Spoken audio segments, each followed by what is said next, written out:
Bonjour les amis, bonjour les cryptopreneurs, c'est Christian et bien soleil affranchi. Nous entamons une nouvelle année et j'aimerais prendre ce temps rapidement pour faire un récapitulatif des investissements que nous avons recommandés en 2023. J'ai reçu Elvis Conjo sur ma chaîne, je crois que c'était il y a 4 mois. Et pendant cette séance, il avait recommandé certains cryptos actifs. Et un mois plus tard, il y a environ, je crois que c'était le 14 septembre, j'ai créé un fichier pour partager avec vous les cryptos actifs par rapport au secteur qu'Elvis avait recommandé. Et j'avais fait un petit ajustement en ajoutant certains cryptos actifs selon les secteurs. Et c'était juste des recommandations sur cette chaîne, c'était pas un conseil financier, c'était juste des recommandations. Aujourd'hui, ce que je vais faire, nous allons aller regarder ces fichiers, voir un peu comment ces cryptos actifs progressent et faire des petits ajustements. Ceci pourquoi? Parce que il est important, je vous le dis le plus souvent, d'aller le plus souvent revisiter vos portefeuilles, vous assurer que c'est en alignement avec le marché et de faire juste des petits ajustements. Ne changez pas votre portfolio parce que ce n'est pas le moment de changer le portfolio. Il faut rester dans le plan, il faut rester dans votre stratégie et ne pas beaucoup, du moins, il faut faire des petites corrections et ne pas s'éloigner de votre stratégie, de votre plan. Si vous le faites, les gars, vous allez vous faire mordre, vous allez vous faire couper les doigts, ok? Faites très attention. Rapidement, on va aller regarder ce portfolio. Je vais partager mon écran un instant. Oui, c'était ce programme. Quelle stratégie appliquer pour le prochain bull run? Je vais l'ouvrir rapidement. Message, ok? Je vous invite vraiment à suivre les vidéos jusqu'à la fin, ok? J'ai fait une analyse sur la stratégie d'Elvis Conjo que je vais partager avec vous. Ceci n'est pas un conseil financier, c'est juste une analyse, ok? Et ça offre certaines perspectives par rapport au potentiel futur, ok? Mais néanmoins, ce n'est pas un conseil financier. Je vous invite toujours à faire vos recherches personnelles, ok? Je vais de ce pas partager mon écran. Un instant.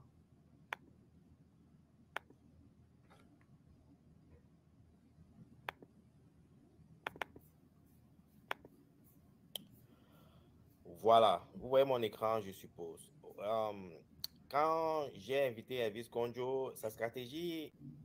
Je vais mettre cette vidéo en lien. Je vous invite à aller suivre de nouveau cette vidéo si vous ne l'avez pas encore fait. Je vous invite à aller suivre la vidéo, OK? Maintenant, je vais partager avec vous le même fichier. Bon, j'ai dû recorriger le fichier parce que j'avais perdu le fichier. Il fallait que je suive la vidéo et recréer le fichier. On va aller vers le fichier. J'ai recréé le fichier. On va aller jeter un coup d'œil sur le fichier rapidement. Un instant. Bon, comme je l'ai dit, j'ai recréé le fichier. Quand j'ai rencontré Elvis sur ma chaîne, il avait parlé des secteurs. Là, on avait couvert les oracles, il avait parlé des Chainlink et moi, j'avais ajouté Kava, OK? Il avait parlé des DEX, des échanges décentralisés. On avait couvert Uniswap, SushiSwap, PancakeSwap et j'avais ajouté Bswap, OK? Il avait parlé de l'intelligence artificielle, AGX, au SingularityNet, Fecha, AI. Il a parlé de l'interopérabilité entre les plateformes, il a parlé de Cosmos, il avait beaucoup insisté sur Cosmos, il était vraiment bullish sur Cosmos. Bon, et moi j'avais ajouté Aptos, Polkadot, et en termes de smart contract, il y avait Avalanche, Cardano, Solana, Ethereum, ok? Et il avait parlé de l'identité, ok, des projets qui couvrent sur l'identité. Il avait parlé de Workpoint, j'avais ajouté Civic.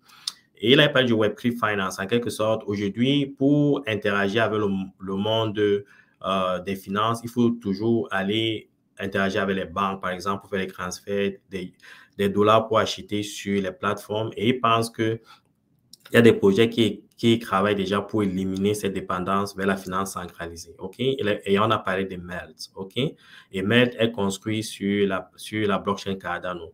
Et j'avais ajouté plus tard, moi, j'ai ajouté les games, j'ai parlé de Gala et j'ai parlé du Livium. Aujourd'hui, on va essayer de voir comment ces projets ont progressé. J'avais créé le fichier, c'était le 14 septembre 2023. Chainlink s'est vendu à $6, Kava à 0,62 cents, Uniswap s'est vendu à $4,30, SushiSwap à 60 cents, PancakeSwap Je ne vais pas agrandir ça au cas où pour m'assurer que vous avez une bonne visibilité de ce que je présente. BSwap 1,31 $, EGX 0,17, Fecha 0,22, Cosmos 6,54 $. Bon, je ne vais pas aller à travers toute la liste.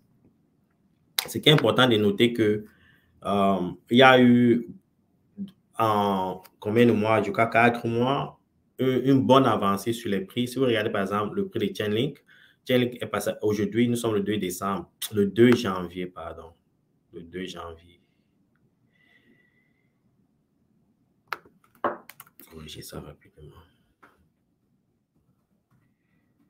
On voit que, oh, un instant les gars, 2 janvier, c'est un. Bon, vous voyez qu'au 2 janvier 2024, OK, Chainlink, nous sommes à 15,28 $.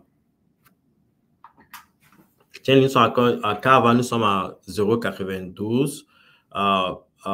Uniswap, nous sommes à 7,32 $. Donc, de 4,30 $ à 7,32 $. On va essayer de voir les progressions en termes de croissance. Un instant. Et on va aller en pourcentage. Un instant, les gars.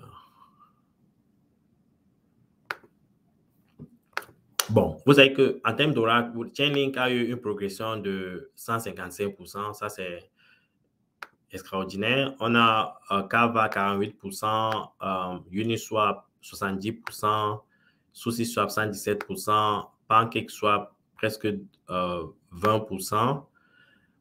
BSwap a BSwap a eu un regret de moins de 49%.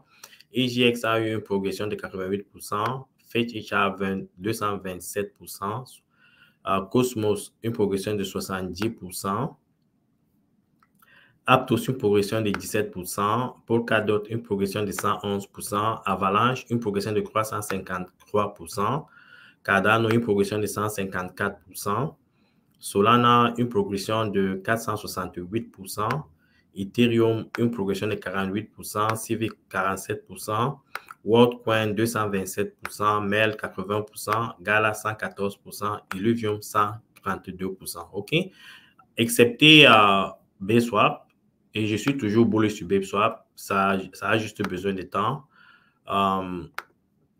Excepté BSwap, tous les projets que dont nous avons parlé ici sont en progrès. OK? Et ce qui manque un peu sur cette liste, c'est des projets un peu liés au Layer 2. OK? Par exemple, si on pouvait ajouter des projets liés au Layer 2, je vais en ajouter quelques-uns ici. Layer 2. On va parler de Optimism. Optimism. On peut parler de Layer 2.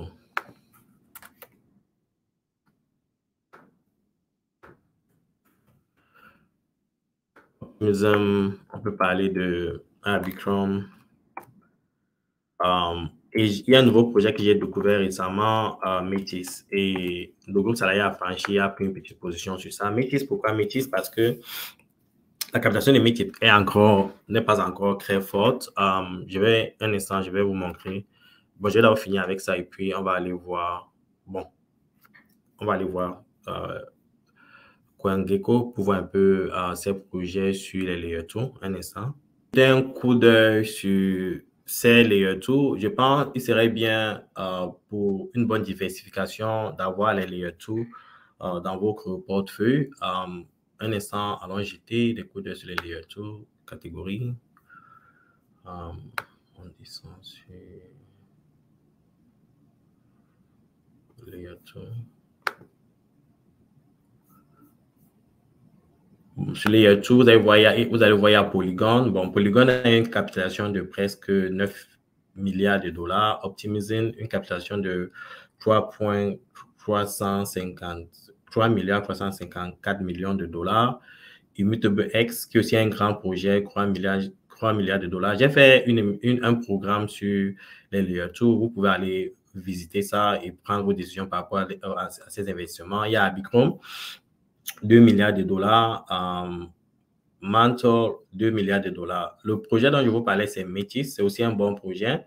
Vous voyez que sa capitalisation est juste de 440 milliards de dollars. Et c'est un très grand projet, les gars. C'est un bon projet.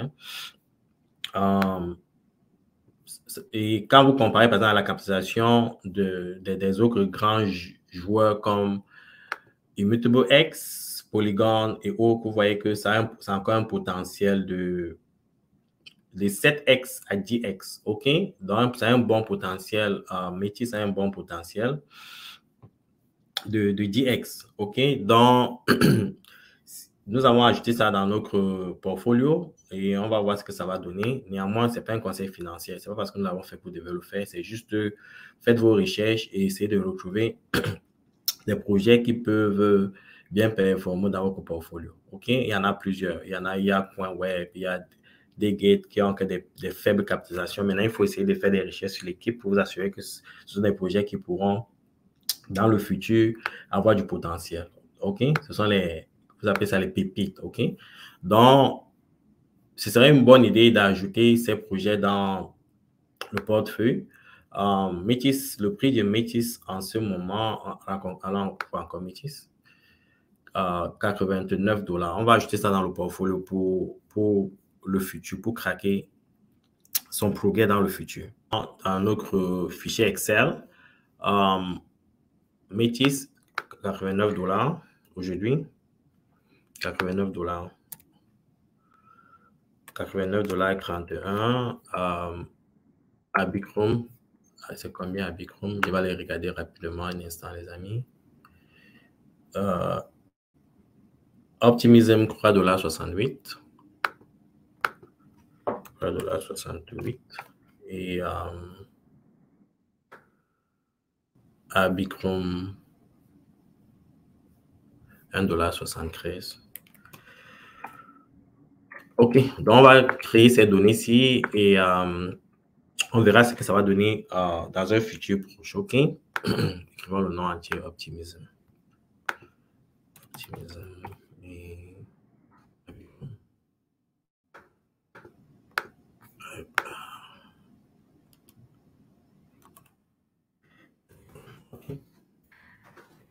Bon, aujourd'hui, on n'a pas les informations sur ça. Donc, quand il fera la prochaine analyse, on aura une idée de à quoi ça ressemble. Maintenant, les gars, il faut créer un portfolio par rapport au secteur et ça vous permet de diversifier vos risques et aussi de vous exposer à différents cryptos actifs. OK? Et la majorité des cryptos que j'ai listés ici, ce sont des cryptos qui ont des fondamentaux. OK? Bon. Nous sommes dans un environnement très risqué, très volatile. Tout peut aller à zéro, hein, comme tout peut faire 10x, 100x ou 1000x. OK? Donc, vous investissez à vos risques et périls. OK? Je donne juste mon opinion ici. Maintenant, vous voyez, à travers cette liste-là, plus tard, j'ai créé ceci. Et juste pour vous montrer un peu, c'était l'année dernière aussi, il y a 3 mois, juste pour vous montrer un peu comment on peut créer un portfolio à 1 000 $ et atteindre un objectif, par exemple, de 25 000 $. OK? La dernière analyse que j'ai faite, c'était le 27 décembre. Et les gains qu'on aurait réalisés sur une période de 3 mois étaient de 5 698 $ avec un investissement de 1 000 $. Donc, en ce moment, à cette date du 27 décembre, notre portfolio valait environ 6 698 $ avec un investissement de 1 000 $. Et l'objectif à atteindre, c'est 25 000 $. Donc, pendant cette année de 2024, ce qu'on va faire, on va essayer de... On va revisiter ce portfolio, on va faire des analyses et voir si la tendance est vers les 25 000 $. OK? On peut se tromper en cours de chemin. Ça peut aller à zéro, comme je le dis, mais vous savez, si vous ne risquez rien, vous n'avez rien. OK? Donc, il faut prendre ces risques-là en espérant que, et en faisant aussi des recherches, hein, en collectant les données, en s'informant, en se formant, pour s'assurer qu'on va atteindre ces objectifs-ci. Encore, les amis, comme je vous ai dit, vous devez miser vos analyses par rapport Vous devez faire vos investissements par rapport à certains plans, à certaines stratégies. OK? Vous ne pouvez pas vous lever du jour au lendemain et dire que vous investissez dans les crypto-monnaies. Non, non, non. Il faut avoir un plan, il faut avoir une stratégie, un plan d'entrée, un plan de sortie. C'est très important. Si vous ne le faites pas, pendant le bull run, vous serez confus et vous allez commettre beaucoup d'erreurs. Par contre, si vous avez un plan et que vous stickez sur le plan, vous vous conformez à votre plan, vous saurez quand il faudra sortir. OK? Vous ne serez pas confus. OK? Donc, il faut avoir ces plans-là. OK? Si vous avez des questions, vous savez comment me joindre. Je voulais faire un récapitulatif rapide de l'année 2023. C'était une bonne année. Vous avez vu les progrès que nous avons réalisés et vous avez vu par rapport à l'analyse que j'ai effectuée. Si vous mettiez $1000 dans les crypto-monnaies que j'ai recommandées, Helium, Solana, Injective, Ordi, CKB, Chainlink, vous aurez eu une appréciation de $5698. OK? Et votre portfolio serait de $6698. Et comme je vous ai dit, l'objectif, c'est $25,000. OK? Ce que j'avais à partager avec vous, les amis, vous savez comment me joindre quand si vous avez une question. OK? Ciao.